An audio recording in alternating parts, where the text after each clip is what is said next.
how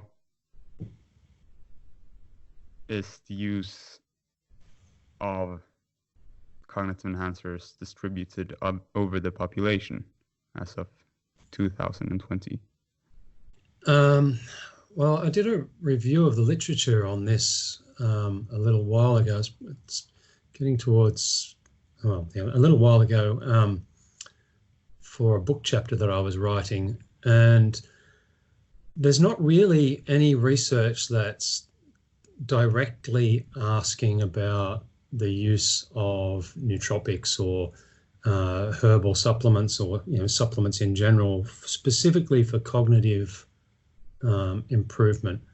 There's some focus on the use of stimulant drugs, so particularly things like Ritalin, which is used as a medication for ADHD,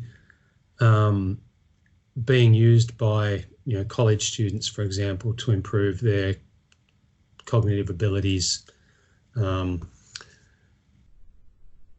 But there's not a great deal of other research that really is directly trying to look at the use of nootropics.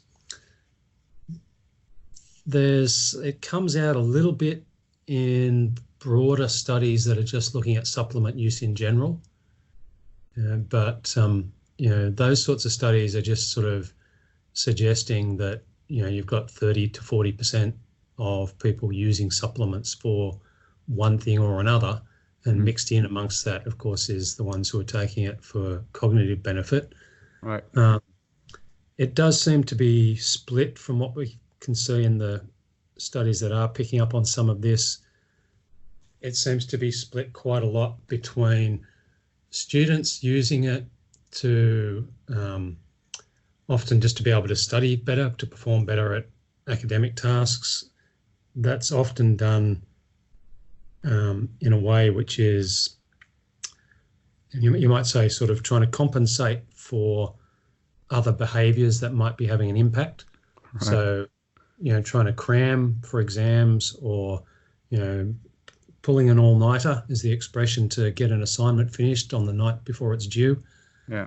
And so using stimulants to stay alert and continue to do what they hope is good work. So that's one group who use it fairly heavily. The other group that seem to be using cognitive enhancers more is older people who are trying to, resist cognitive decline with age. So there seems to be an increasing number of people who are interested in taking supplements in order to maintain cognitive function, as well and for as long a period as they can. I know a lot of studies have been done on that population, elderly, trying to. Yes, it is a function. Yeah, it's a focus for research as well, seemingly, that to look at older people and whether we can improve memory function, because we know memory function starts to decline quite early in adulthood. So for a lot of cognitive functions, in fact, they peak really probably in your 20s, and most start to decline from then on. So there's a natural decline. And then on top of that, of course, you get people with more of a pathology-related decline in memory and cognition, generally, later on, talking sort of 60s and 70s.